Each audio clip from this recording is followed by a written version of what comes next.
이해가 잘 되기를 바랍니다. 성경은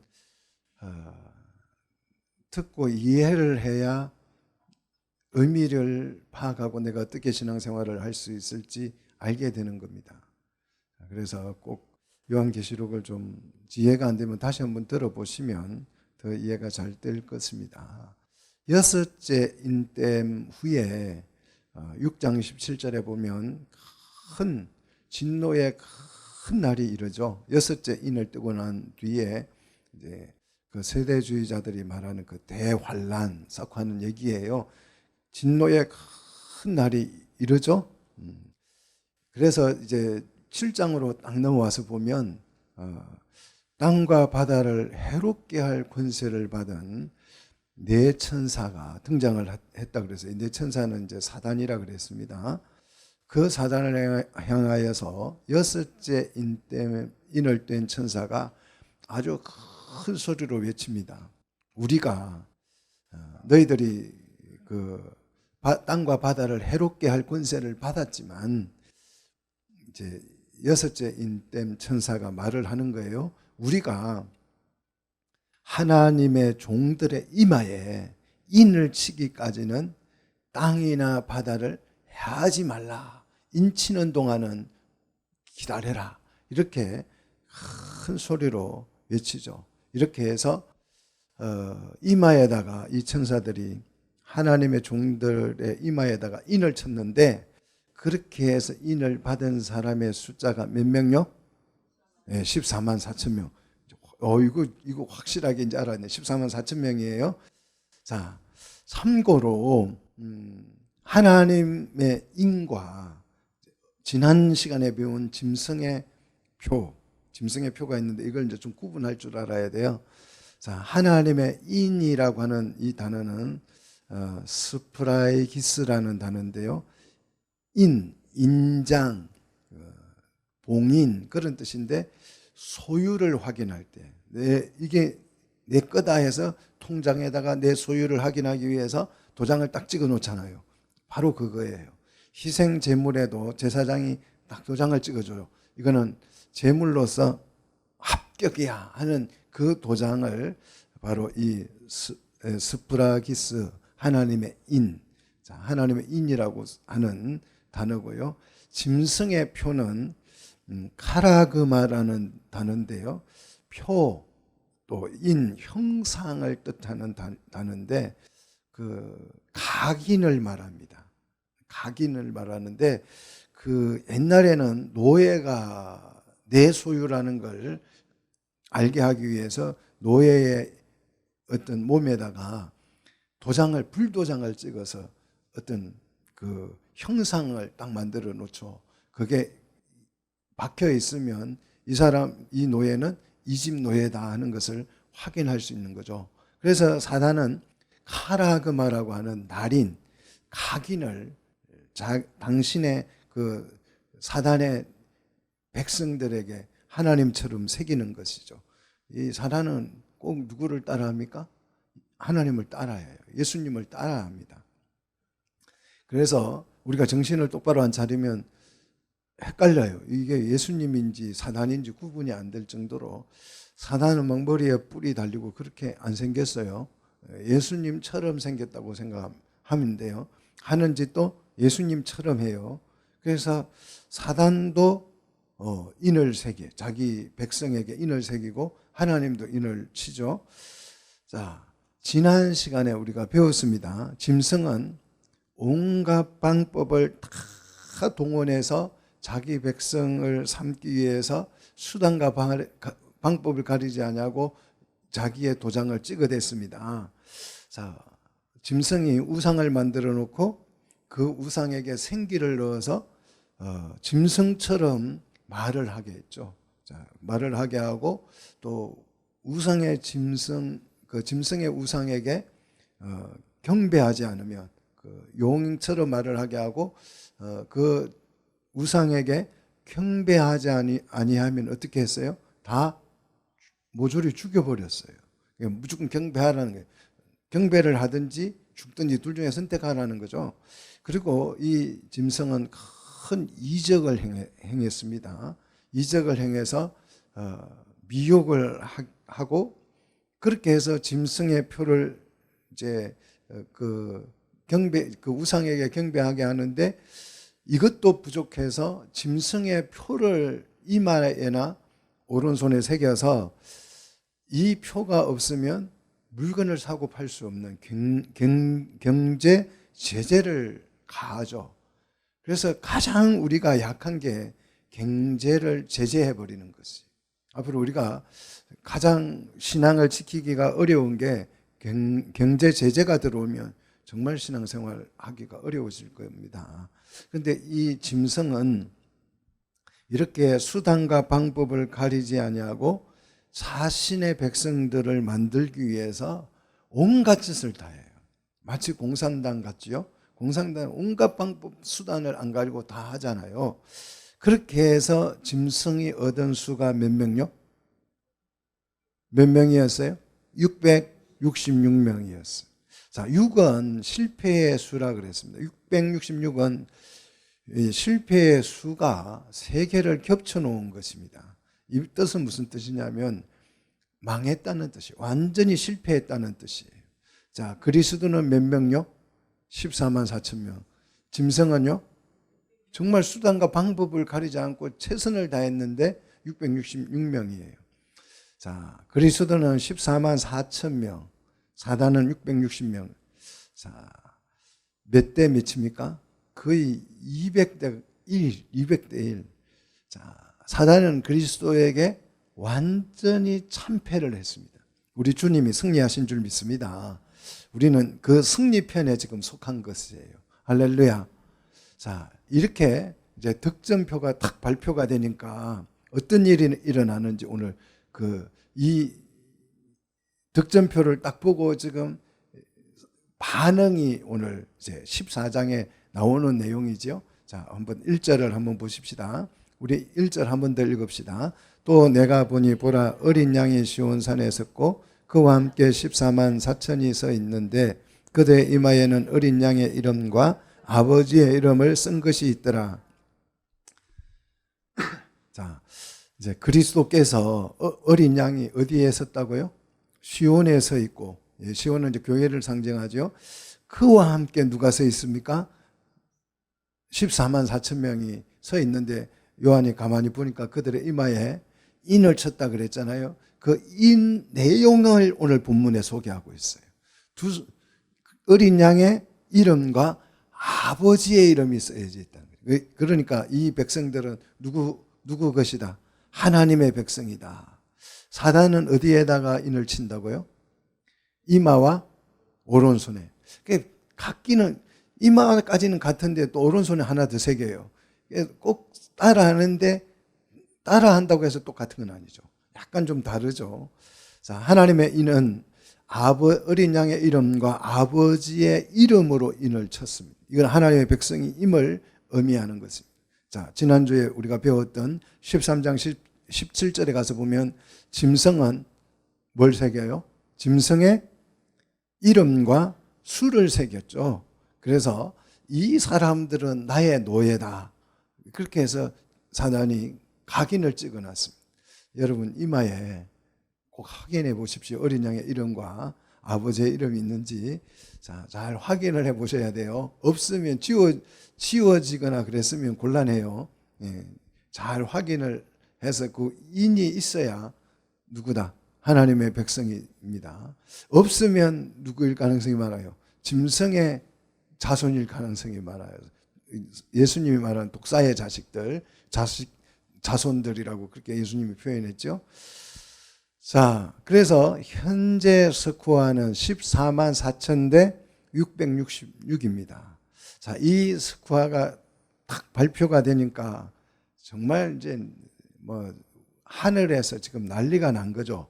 어떤 난리가 나는지 한번 보십시다. 2절입니다. 한 번 더 읽습니다. 2절. 내가 하늘에서 나는 소리를 들으니 많은 물소리와도 같고 큰 우리의 소리와도 같은데 내가 들은 소리는 금문고 타는 자들이 그 금문고를 타는 것 같더라. 아멘.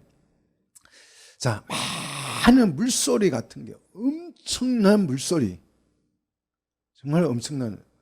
여름에 제가 그 거제도 가가지고 낚시하러 가가지고 있는데 이제 그 바위 틈으로 제가 이렇게 막 다녀보는데 이 바위 밑으로 바닷물이 쑥 들어오더라고요. 바위 밑으로.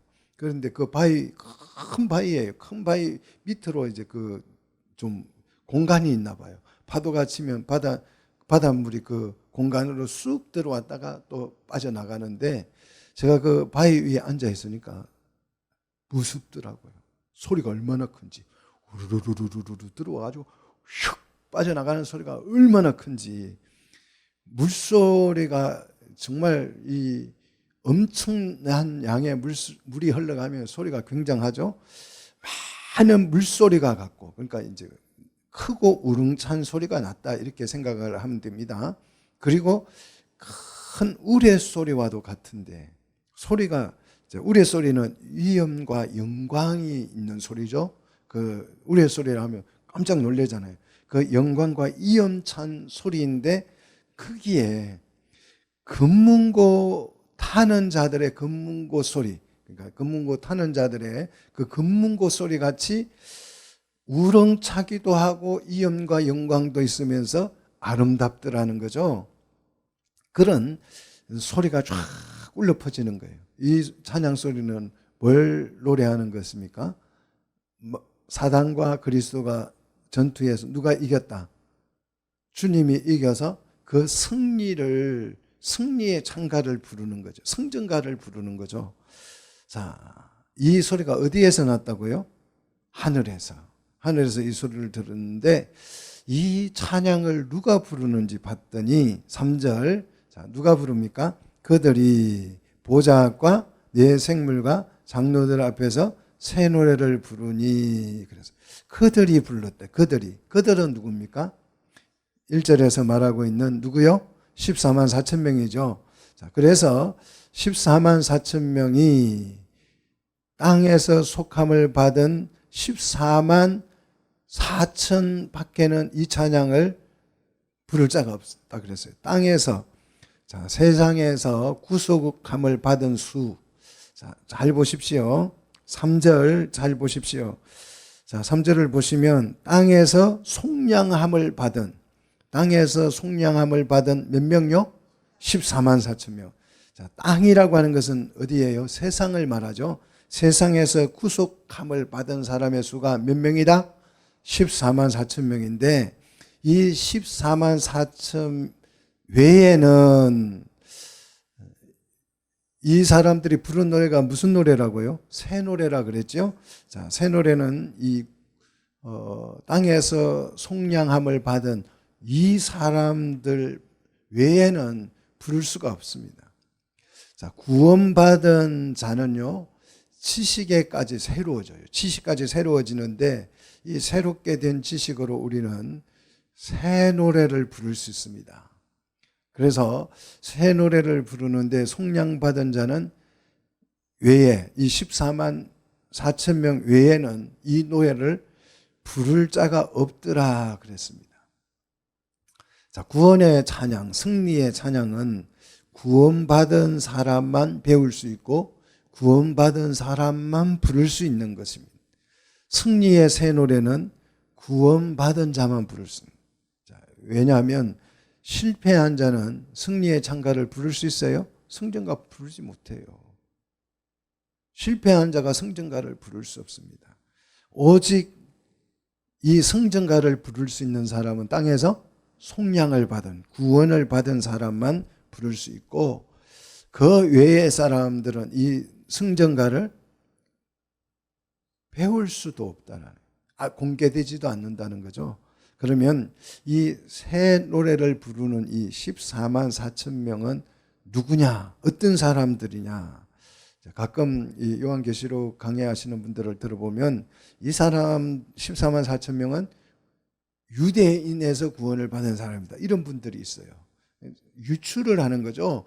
그럴 거야 하고 이제 유추를 하는 건데 성경은 그렇게 설명하는 게 아니에요. 성경에 나와 있는 대로 우리가 얘기해야 되는 거예요. 자, 14만 4천 명이 누군지 4절을 한번 봅시다. 자, 4절에 14만 4천 명을 자세히 설명하고 있죠. 자, 이 사람들은 하면서 설명을 하죠. 14만 4천 명을 말해요. 이 사람들은 어떤 사람들입니까? 여자와 더불어 더럽히지 아니하고 순결한 자들아. 그래서 순결한, 여기서 원어를 보면 이 순결한 처녀를 말합니다. 소녀, 처녀를 말하는데 결혼하지 않은 성숙한 여자, 이제 혼기에 찼다 그러잖아요. 그런 여성을 혼기에 찬 여자를 말해요. 영적으로는 짐승의 우상에게 경배하지 않은 자들이죠. 자, 그 다음에 두 번째, 이 사람은 어떤 사람이냐 그러면 어린 양이 어디로 인도하든지 따라가는 자며 그랬어요. 어린 양이, 예수님이 어디로 인도하든지, 자, 예수님이 우리를 인도할 때 뭐로 인도합니까? 말씀으로 인도하죠. 그러니까 말씀의 통치를 잘 따르는 자죠. 말씀의 통치를 받는 사람. 그런 사람이라는 거예요. 14만 4천 명이. 그 다음 세 번째, 사람 가운데에서, 자, 사람 가운데에서 속량함을 받아 어떤 처음 익은 열매다 그랬어요. 여기에서 이제 많은 사람들이 많이 속아요. 처음 익은 열매? 그러면 유대인이 처음 익은 열매가 아닌가? 이렇게 생각할 수 있습니다. 자, 여기서 처음 익은 열매는 초실절의 열매라 그러죠. 우리가 구약에서는 초실절을 지키라 그러잖아요. 그래서 6월절에도 첫 열매, 어떤 열매요? 6월절에 보리를 거두죠. 그래서 보리의 첫 수확물을 하나님 앞에 소재로 드리는 게 초실절이죠. 6월절이죠. 그 다음 또 초실절을 지킨다 그랬죠. 언제요? 77절에. 그때는 무슨 열매요? 밀. 우리가 말하는 맥추절이죠. 자, 이 처음 익은 열매다는 거예요. 14만 4천 명이. 그래서 출애굽기 23장 19절에 가서 보면 이렇게 기록이 되어 있습니다. 내 토지에서 처음 거둔 열매에 가장 좋은 것을 가져다가 너희 하나님 여호와의 전에 드릴지어다. 이렇게 말씀합니다. 요 첫 열매, 가장 좋은 초실절 열매를 말하죠. 자, 그다음 로마서 한번 찾아보십시오. 로마서 8장 23절. 자, 이 출애굽기 23장 19절, 이 초실절의 가장 좋은 열매, 첫 열매는 요것만 있으면 이 14만 4천 명이 유대인 중에서 구원받은 사람이다, 이렇게 해석할 수 있는데, 자, 로마서 8장 23절에 보면 또 첫 열매 의미가 또 달라져요. 자, 같이 읽습니다. 우리 곧 성령의 처음 익은 열매를 받은 우리까지도 속으로 단식하여 양자될 것 곧 우리 몸의 속량을 기다리느니라. 자, 여기 보니까 땅에서 나는 그 열매, 첫 열매를 이제 좀 넘어서 가지고 우리 곧 성령의 처음 익은 열매라 그랬어요. 자, 우리는 성령의 처음 익은 열매인 줄 믿습니다. 유대인이 성령의 처음 익은 열매가 아니고, 유대인이라도 예수 그리스도를 믿지 못하고 성령을 받지 못하면 처음 열매가 됩니까? 안 됩니까? 안 되는 거예요. 첫 열매는 성령에 의해서 예수 그리스도를 믿는 사람들을 말해요. 그래서 처음 익은 열매가 우리 성령으로 예수 그리스도를 인침을 받고 예수 그리스도를 믿는 사람들을 말합니다. 자, 첫 열매, 이거 헷갈리지 말아야 돼요. 성령의 첫 열매가 있고 부활의 첫 열매가 있어요. 부활의 첫 열매는 누굽니까? 예수님을 보고 부활의 첫 열매라 그래요. 그죠? 네. 우리도 첫 열매인데 우리는 부활의 첫 열매가 아니고 성령의 첫 열매예요. 이거 구분할 줄 아셔야 돼요. 그냥 첫 열매, 예수님도 첫 열매다 그러고 우리도 첫 열매다 그러니까 이거 헷갈려 가지고 누가 진짜 첫 열매인지 누가 원조인지 잘 모르는 경우가 많아요. 우리는 성령의 첫 열매예요. 성령의 첫 열매는 교회입니다. 믿습니까? 예수님은 부활의 첫 열매예요. 자, 잘 구분되시기를 축복합니다. 자, 그 다음 로마서 16장 5절에 보니까 내가 사랑하는 에베네도에게 문안하라. 그는 아시아에서 그리스도께 처음 맺은 열매다. 이렇게 에베네도에게도 첫 열매라는 의미를 사용하고 있습니다. 자, 첫 열매는 유대인에게만 붙이는 것이 아니고 성경을 전체를 보니까 다양하게 붙이고 있어요. 그런데 중요한 것은 이 첫 열매는 누구에 의한 거다? 성령의 첫 열매라는 것입니다. 그래서 여기에서 말하는 이 첫 열매는 그리스도 안에서 죽어서 우리가 8장에서 봤잖아요. 이들이 어디에 있어요? 제단 아래에서 기도하고 있었죠.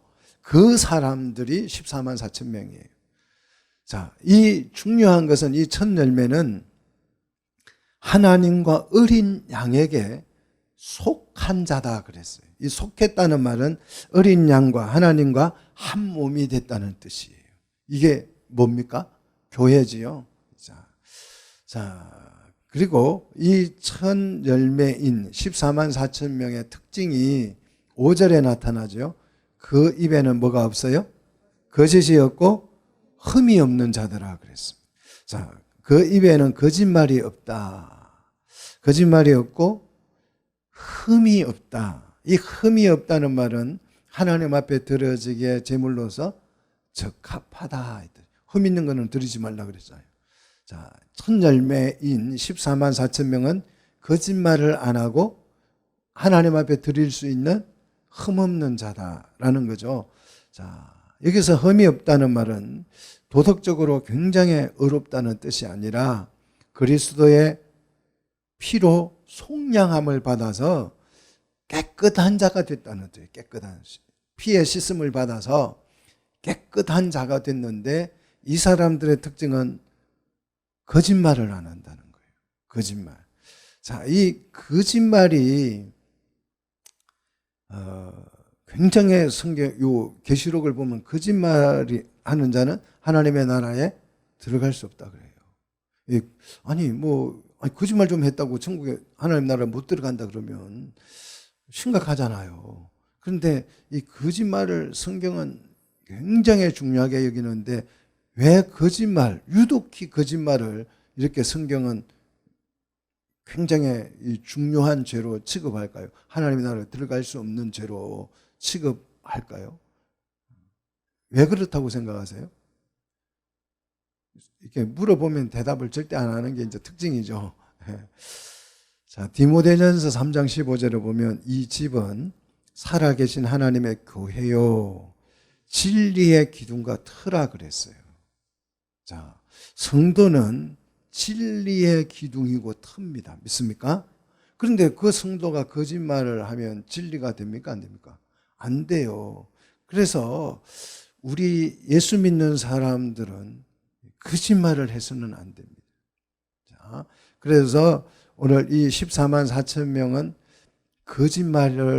거짓말이 없고 흠이 없는 자다. 진리의 기준과 터다. 이 뜻이에요. 그래서 하나님 앞에 들어지기에 합당한 사람들이라는 거죠. 이 사람들이 예수 그리스도의 승리를 보고 뭐 했어요? 하늘에서 정말 많은 물소리와 같이 우레소리와 같이 또 검문고 타는 자들의 소리와 같이 크고 우렁차고 이염 있고 아름답게 그리스도의 승리를 뭐 했습니까? 찬송했다는 거예요. 자, 이게 예배예요. 이게 예배입니다. 우리 주님의 승리에 대한 우리가 찬송을 부르는데 찬송이 승리자의 찬송 같지가 않을 때가 많아요. 막 신세 타령을 하거나 또 막 그냥 힘이 없이 그는 승리를 경험하지 못한 사람들의 찬송이에요. 여러분 새 노래를 배우시기를 축복합니다. 이게 새 노래예요. 승리의 새 노래. 이 새 노래가 우리에게 살아 있어야 될 줄로 믿습니다.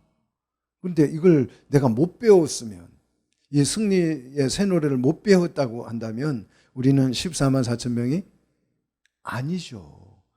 요 14만 4천 명은 이 승리의 노래를 배웠고 알고 있고 부를 줄 알아요. 할렐루야. 자, 우리 찬송의 부흥이 일어나기를 축복합니다. 자, 이렇게 승리의 찬양을 쫙 부르고 나니까 이제 새 천사들이 이제 차례로 이렇게 나타나서 공포를 합니다. 자, 6절. 자, 또 보니 다른 천사가 어디를 날아가요? 어디를 날아간다고요? 공중을 날아가는데 땅에 거주하는 자들은 그랬습니다.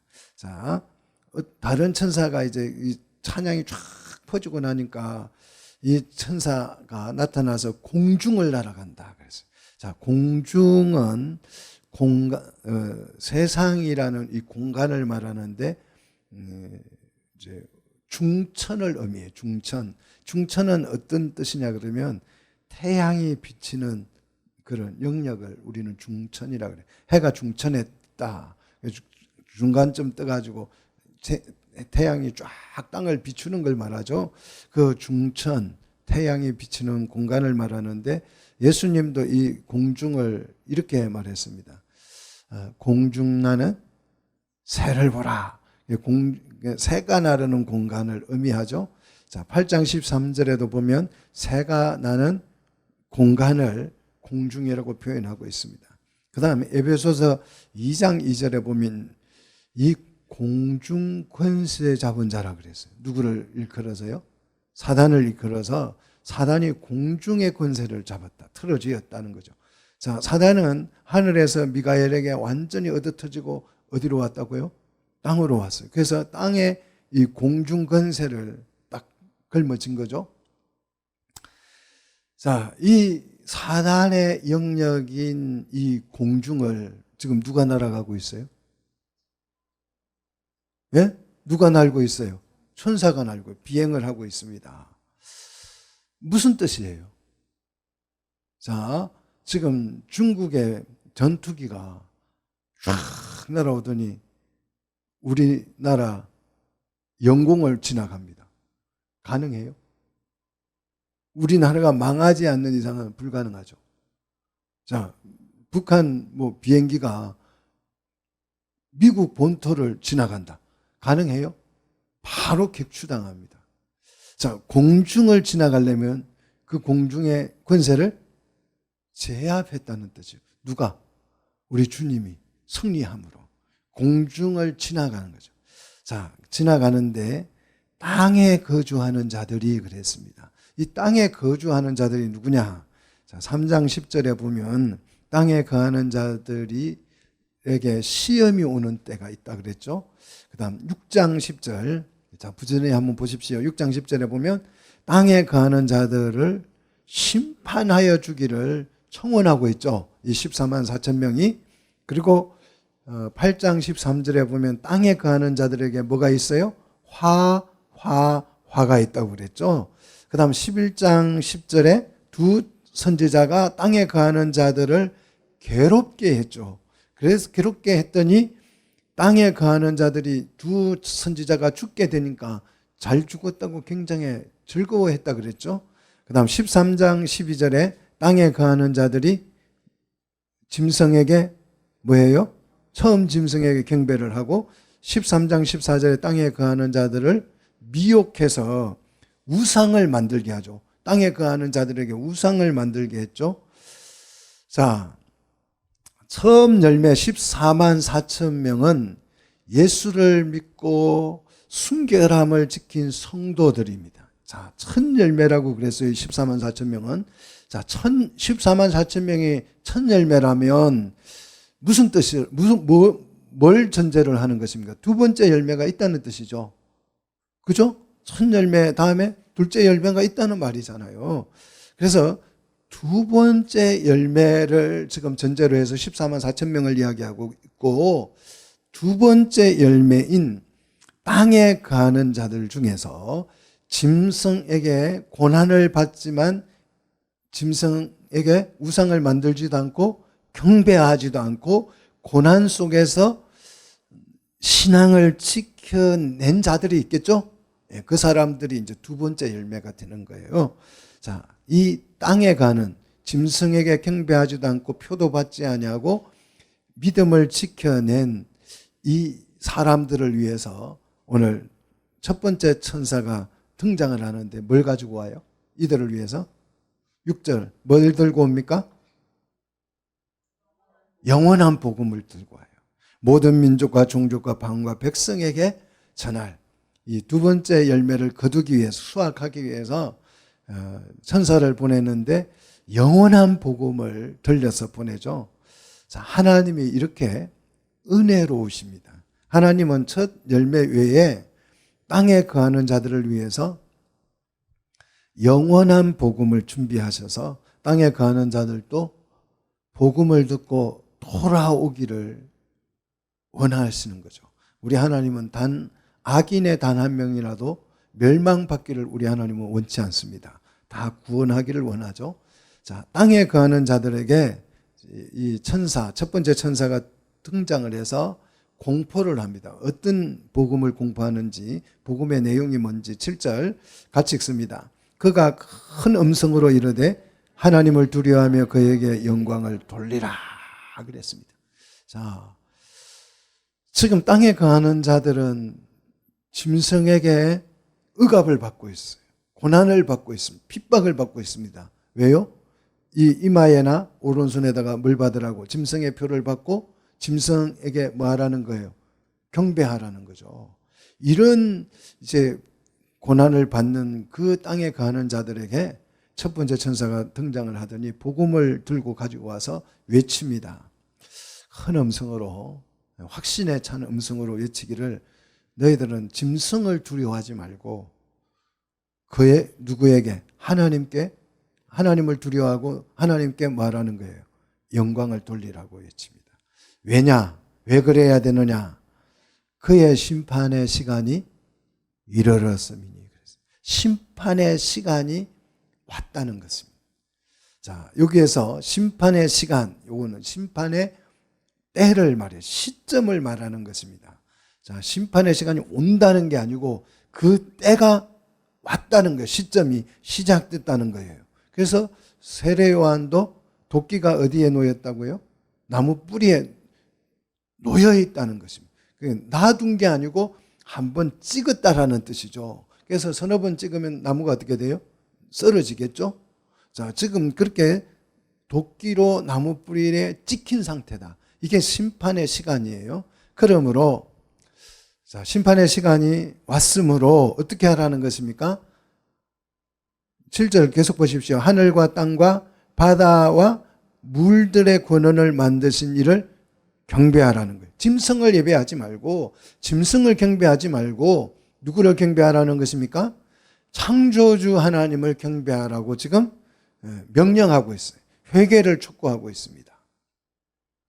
자, 이게 이제 첫 번째 천사가 영원한 복음을 들고 가지고 와서 선포한 내용이고요. 이제 두 번째 천사가 등장을 하죠. 8절에 또 다른 천사고 둘째가 그 뒤를 따라 말하되, 첫 번째 천사 뒤를 따라서 말하기를 자, 선포합니다. 뭘 선포하냐 그러면 무너졌도다 무너졌도다 큰 성 바벨론이여 그랬어요. 이 큰 성 바벨론은 뭘 상징할까요?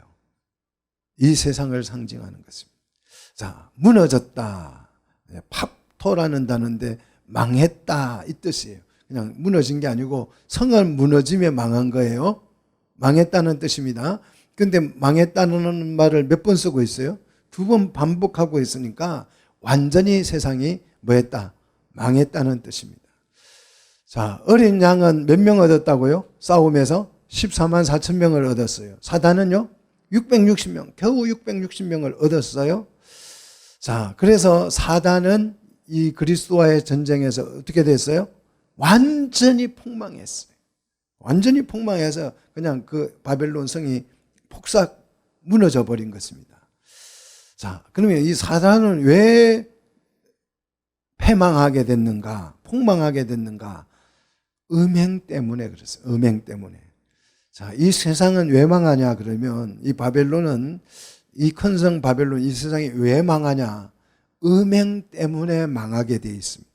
그래서 8절을 계속 보시면 모든 나라에게 그의 음행으로 말미암아 그랬어요. 자, 짐승이라고 하는 우상을 만들어 놓고 거기에 경배하는 것이 곧 음행이지요. 자, 짐승의 표를 받고 짐승의 우상에게 경배하는 행위가 뭐예요? 우상숭배예요. 이게 음행이에요. 자, 이렇게 경배하는 행위를 일컬어서 자, 진노의 포도주를 먹이던 자로다. 자, 여기서 진노의 포도주를 자기 백성들에게 먹이는 사람이 누구예요? 무너진 큰 성 바벨론이에요. 자, 이 세상이라고 하는 이 세상은 자기들 백성에게 뭘 먹인다고요? 진노의 포도주를 먹여서 뭐하게 합니까? 음행하게 만든다. 술에 취해가지고 정신 못 차리게 해서. 자, 사단은 바벨론, 큰 성 바벨론을 통해서 자기네 백성들을, 노예들을 관리하죠. 예수님은요, 뭘 통해서요? 큰 성, 시온성, 교회를 통해서 성도들을 통치하십니다. 믿습니까? 그래서 이 바벨론은 음녀를 상징하죠. 자, 사단은 자기 백성에게 음행을 강요해요. 음행이 뭐라고요? 짐승을, 우상을 만들어 놓고 그 우상에게 경배하게 하는 것. 그것이 뭐다고요? 진노의 포도주를 먹이는 것이다고요. 이게 진노의 포도주를 먹이는 것입니다. 자, 진노의 이제 포도주를 먹이면 기분이 알딸딸해가지고 좋아지잖아요. 그래서 세상을 즐기고 그 세상에 푹 빠지게 만들죠. 그런데 그게 뭐다고요? 진노의 포도주라고. 오늘 우리 강삼래 권사님 모시고 오는데 마을버스가 앞에서 이렇게 신호를 받고 있어서 그 마을버스 뒤에 꽁무니에 딱 섰더니 그 마을버스 뒤에다가 뭐라고 써놨냐 그러면 술은 항암물질입니다. 술은 항암물질입니다. 항암이 아니고 발암물질입니다. 예, 큰일 날 뻔했네. 또 다 술꾼 만들 뻔했네. 술은 발암물질입니다.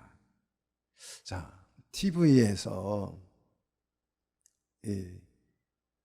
무슨 플라스틱 뭐 우리가 주로 쓰는 물병에서 생수병에서 발암물질이 검출됐다는 뉴스가 나오면 어떻게 돼요?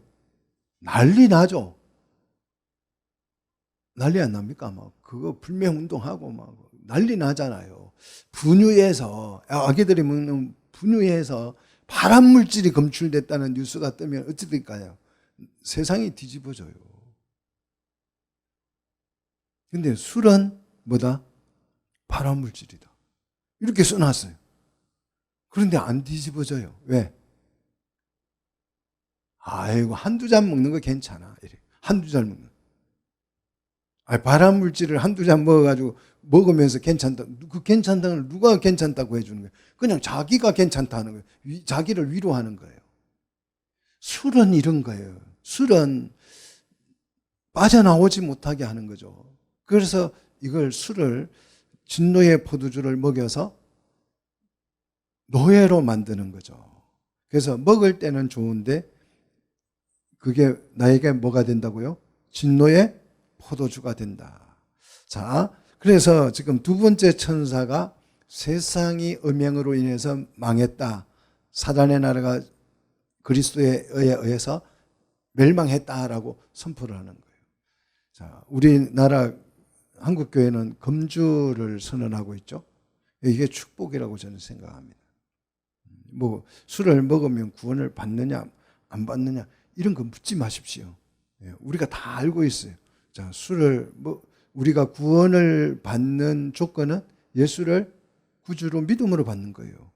그 뭐 술을 먹느냐 의미 없어요. 그걸 물어볼 필요가 없어요. 그런데 세상이 우리에게 뭘 먹여요? 진노의 포도주를 먹여요. 뭐하게 하려고? 음행하게 하려고. 그래서 술 먹고 음행이 일어나는 경우가 많아요. 이게 육체적으로도 그렇고 영적으로도 같은 것입니다. 자, 그래서 세상은 어떻게 됐어요? 술 때문에, 음행 때문에 바벨론 성이 무너져 버렸어요. 자, 그 다음에 이제 세 번째 천사가 등장을 해서 공포를 합니다. 9절. 자, 땅에 거하는 자들에게 지금 하는 거예요. 말하는 거예요. 14만 4천 명 말고 땅에 거하는 자들에게 지금 이 천사들이 공포하는 겁니다. 멸망의 심판을 경고하죠. 자, 9절 같이 읽습니다. 또 다른 천사 곧 셋째가 그 뒤를 따라 큰 음성으로 이르되 만일 누구든지 짐승과 그의 우상에게 경배하고 이마에나 손에 표를 받으면 어떻게 된다고요? 그도 하나님의 진노의 포도주를 마시리니 그 진노의 잔이 섞인 것이 없이 부은 포도주라 그랬습니다. 자, 이 우리가 이제 포도주에 대해서 오늘 설명을 합니다. 이 진노의 포도주가 뭔지를 설명하는 내용이에요. 세상 큰 바벨론이 먹고 망해버린 그 포도주를 지금 설명하고 있는 거죠. 자, 큰 음성으로 이르되 만일 누구든지 짐승과 그 우상에게 경배하고 이마에나 손에 표를 받으면 그랬습니다. 자, 땅에 거하는 자들 중에서 짐승의 표를 받은 사람들이 많지만 안 받은 사람도 있어요. 고난을 받으면서도 참아내는 사람들이 있죠. 이 사람들이 어떻게 됩니까? 10절 그도 하나님의 진노의 포도주를 마시리니 그 진노의 잔에, 그러니까 이마에나 표를 받으면 그 표를 받은 사람도 뭘 받는다고요? 하나님의 진노의 포도주를 마시는 것이다. 근데 그 진노의 잔에는 섞인 것이 없이 부은 포도주라 그랬어요. 섞인 그 잔을 채워줬는데 하나님 잔을 채워줬는데 그 잔에 채워진 포도주는 섞인 것이 없는 포도주예요. 섞인 것이요. 다시 말해서 무슨 뜻입니까?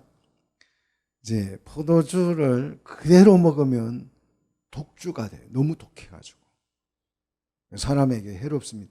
그래서 포도주를 어떻게 합니까? 걷다가 물을 타잖아요. 연하게 만들어서. 오늘 커피를 우리가 진하게 먹으면 잠도 안 오고 그러니까 아주 숭늉처럼 연하게 타서 먹는 것처럼 포도주를 그대로 먹으면 독주가 되니까 물을 섞어요. 물을 섞어서 용도를 맞춥니다. 그런데 섞인 것이 없는 포도주니까 이거는 뭐예요? 진노의 엑기스라는 거죠. 순수 진노만 먹인다는 거죠. 자, 하나님 진노하실 때에는요, 그 진노 속에 하나님의 인자하심이 들어있어요. 하나님의 사랑도 들어있어요. 하나님의 긍휼도 들어있어요. 그래서 노아 홍수 때도 하나님이 어떻게 했어요? 계속 이거 진노 심판을 하면 다 멸망해버릴 것 같아서 그걸 자제하시잖아요. 이게 하나님의 긍휼하심이고 하나님의 사랑이고 하나님의 자비고 인자하심이죠. 그런데 이 진노에다가 하나님의 사랑도 인자함도 그런 자비도 섞지 아니하고 순수 진노만 쏟는다는 것이 순수 진노가 뭐냐? 자, 10절을 계속 보면 불과 유황이라 그랬어요. 자, 거룩한 천사들과 어린 양 앞에서 뭘 갖다 붓는다고요? 불과 유황으로 고난을 받게 될 것이다. 누가요? 오른손에나 이마에 뭘 받는 자, 짐승의 표를 받는 사람들은 이 고난을 받게 된다. 이 고난이라는 단어는 좀 긍정적인 단어입니다. 그죠? 네. 그래서 원어는 고난이 아니고 형벌을 받는다. 불과 유황의 형벌을 받게 될 것이다. 고문을 받게 될 것이다. 그런 뜻이에요. 이사야 30장 33절에 보면 유황이 개천처럼 흐를 것이다. 유황이 개천처럼 개천같이 흐르는 그런 유황불이 쏟아진다는 거죠. 자, 11절 이 형벌의 정도를 설명하는데 그 고난, 고통의 연기가 불과 유황이 떨어져서 태우면 연기가 나겠죠. 그 연기가 어떻게 된다고요? 세세토록 영원한 형벌을 받게 될 것이다. 누가요? 이마에 오른손에 짐승의 표를 받고 짐승을 경배하는 자는 이 형벌을 당할 것을 경고합니다. 자, 누가 영원한 지옥 형벌에 처해집니까? 짐승과 그의 우상에게 경배하고 11절입니다. 그의 이름 표를 받은 자는 누구든지 밤낮 쉼을 얻지 못. 쉼이라고 하는 것은 안식을 얻을 수 없다. 영원히 고통 속에 머물게 될 것이다 라는 거예요. 자, 13장 7절을 이제 보시면 짐승은 성도들과 싸움을 하죠. 그리스도에게 패하고 나서 성도 여자의 남은 후손들을 찾아가서 괴롭히잖아요. 그래서 성도들과 교회와 싸움을 하게 되는데 이 짐승이 42개월 동안 42달 동안 10개의 디아데마를 쓰고 나타나서 10번의 승리를 한다고 그랬죠. 이게 이제 짐승의 표를 받으라고 막 성도들을 괴롭히는 거죠. 그런데 이렇게 짐승이 42달을 괴롭힐 때에 생명책에 기록되지 못한 자들은 전부 다 짐승의 표를 받아서 짐승에게 뭐합니까? 경배한다고 그랬죠. 그러나 생명책에 이름이 기록된 사람들, 땅에 거하지만 첫 열매가 되지 못하고 이제 땅에 거하는 사람들, 생명책에는 기록이 됐는데 첫 열매가 되지 못하고 땅에서 이 사는 그 사람들, 그 성도들은 굉장한 짐승으로부터 고난을 받지만 이 사람들은 짐승에게 경배하지 않습니다. 신앙을 지켜내요. 하나님이 보호하심인 줄 믿습니다. 그래서 이들에게 뭐가 필요해요? 가장 필요한 거, 이 생명책에 기록되었지만 첫 열매가 되지 못하고 땅에 거하는 머물러 있는 이들에게 가장 필요한 게 뭐냐? 13장 10절에 뭐라 그랬어요? 성도의 인내와 믿음이라 그랬죠. 인내와 믿음. 자, 첫 열매 14만 4천 명에 들지 못한 성도들은 짐승에게 고통을 받습니다. 그래서 우리에게 뭐가 필요하다는 거예요? 성도의 인내가 필요하다. 자, 그 인내로 이 짐승의 그 괴롭힘, 고난을 이겨내라는 것입니다. 그래서 12절 같이 읽습니다. 성도들의 인내가 여기 있나니 그들은 하나님의 계명과 예수에 대한 믿음을 가진 자니라 그랬어요. 성도들의 인내. 여러분, 인내를 보일 때가 바로 지금이라는 것입니다. 자, 인내한다고 하는 것은 좀 뭐 어려운 일을 잘 참는다는 뜻이 아니에요. 하나님의 계명과 예수에 대한 믿음을 지키는 것이 인내예요. 자, 우리의 인내는 이거입니다. 자, 하나님의 계명은 제1계명, 제2계명이죠. 우상에게 만들지 말고 우상을 이렇게 절하지 말라는 거예요. 그런데 이 짐승은 오른손이나 표를 새기고 그 사람들 보고 뭘 만들려고 그래요? 우상을 만들고 경배하라고 그러잖아요. 1, 2계명을 어기는 걸 말해요. 또 인내는 뭐냐? 예수님에 대한 믿음을 지키는 사람이. 이게 인내입니다. 자, 이렇게 이제 요구하고 나서 하늘에서 음성이 들립니다. 13절 같이 읽습니다. 또 내가 들으니 하늘에서 음성이 나서 이르되 기록하라. 지금 이후로 주 안에서 죽는 자들은 뭐가 있다? 복이 있다. 자, 지금, 방금, 이 시간부로 그 뜻이죠. 인내를 발휘하여서 짐승에게 경배하지 않고 이제 순교하게 되는 사람들, 죽는 자들이죠. 주 안에서 죽는. 자, 짐승이 42달 동안 수도 없이 많은 그리스도인들을 짓밟고 죽일 것입니다. 근데 인내심을 발휘해서 1계명과 2계명을 지켜내고 예수에 대한 믿음을 끝까지 지켜내서 우상에게 절하지 아니하고 짐승을 경배하지 않고 죽는 사람들, 주 안에서 죽는 사람들은 뭐가 있다? 복이 있다는 거예요. 자, 어떤 복이 있느냐? 자, 계속해서 읽어봅시다. 성령이 이르시되 그러하다. 그들이 뭘 거쳐요? 수고를 거치고 시리니 그랬어요. 수고를 거치고, 수고는 구타, 매질 그런 뜻입니다. 고통 그런 뜻이죠. 짐승의 표를 받지 아니하므로 매질을 당하고 구타를 당하는 그것을 이제 거치게 된다. 이스라엘 백성들이 애굽에 내려갔더니 어떻게 했어요? 그들이 노예로 삼고 때렸죠. 뭘 만들려고? 벽돌을 굽는 일을 만들려고 때렸어요. 바로 그게 구타죠. 그 구타 매질이 이제 그치고 그들에게 뭐가 주어진다? 안식이 주어진다. 쉼이 주어진다는 거죠. 이게 하나님의 나라죠. 자, 왜 이런 안식이 주어지느냐? 이는 하고 이유를 설명합니다. 이는 그들의 행한 일이. 행한 일은 뭐예요? 하나님의 계명과 예수 믿는 믿음을 지킨 그 일이죠. 그 행한 일이 따름이라. 믿음의 결과로 따라오는 것이 뭐다? 안식이다라는 거죠. 천국이다라는 거죠. 핍박 속에서도 하나님의 계명과 예수 그리스도에 대한 믿음을 끝까지 지킨 이 믿음에 뭐가 따라온다고요? 안식이 따라온다. 할렐루야. 하나님의 나라가 주어진다는 거죠.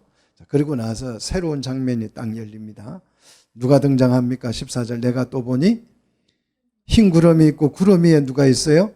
인자와 같은 이가 앉으셨는데 그랬습니다. 흰 구름은 영광을 상징하는, 구름이 하얗다고 하는 말은, 빛나고 하얗다는 말은 그리스도의 영광을 상징하는 것이고, 인자 같은 이라 그랬는데 예수님을 상징하고 앉으셨다. 어디에요? 구름 위에 앉아 있다는 거예요. 앉아 있다는 말은 왕의 어떤 권력의 상징인 보좌에 앉아 있음을 의미한다는 뜻이에요.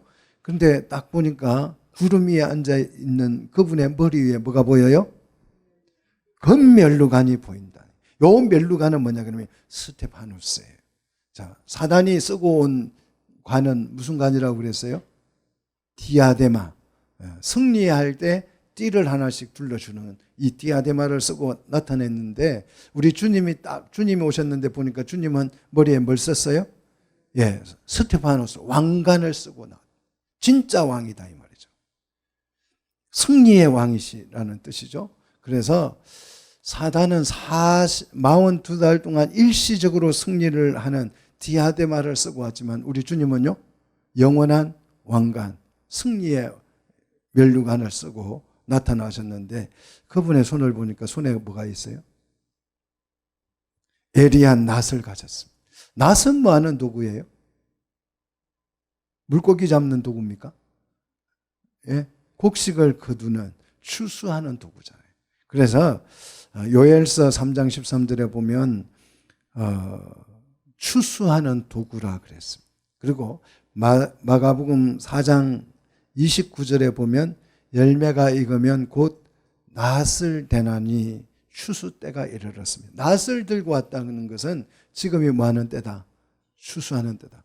자, 첫 열매는 14만 4천 명이고 이제 추수 때가 또 왔어요. 이 추수 때 낫을 들고 이제 또 추수할 거예요. 이게 무슨 열매예요? 두 번째 열매가 되는 거죠.